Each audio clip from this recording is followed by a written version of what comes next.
Marahil ang tanong natin ngayon ay, ano po ba ang ibig sabihin ng sakramento ng kasal?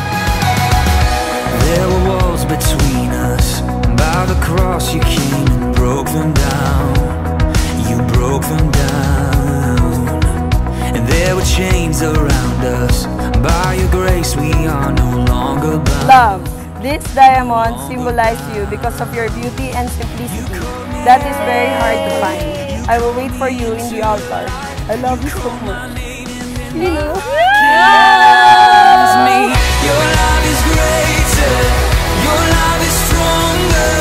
Your love awakens, awakens, awakens me. Sa sakramento ng kasal, kayo dapat ay laging magkasama. Dalawa lagi.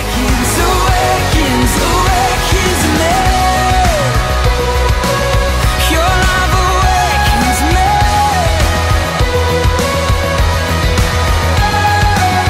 Your love is greater. Your love is stronger.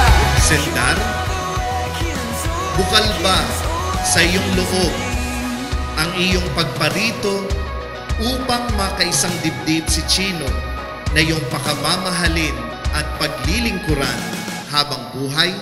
Opo, Father.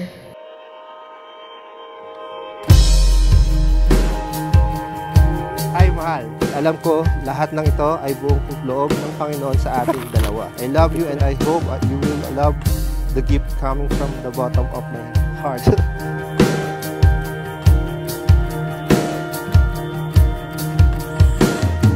Kahit ano pa man, dapat ang mauuna sa lahat ay ang Diyos.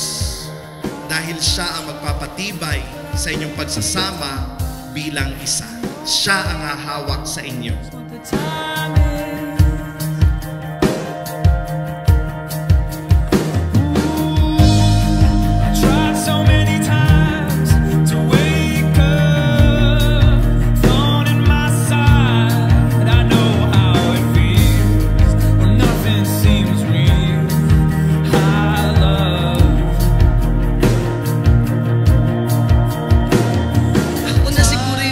Swerteng anak ng Diyos kasi sobra kong ipinagpapasalamat at proud ako na sabihin sa harapan mo na isa ka sa pinakamagandang nangyari sa buhay ko.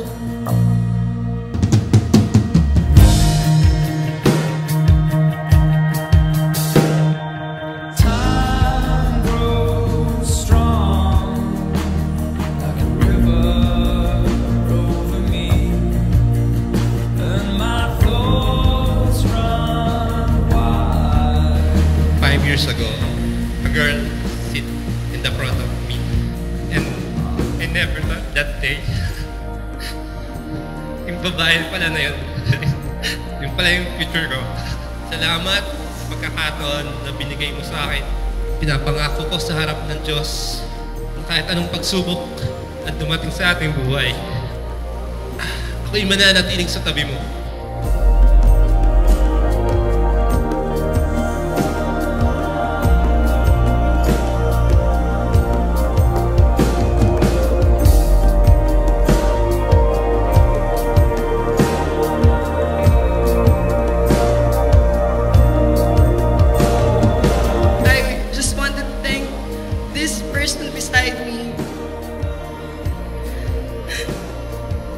Hanggang sa dulo, no?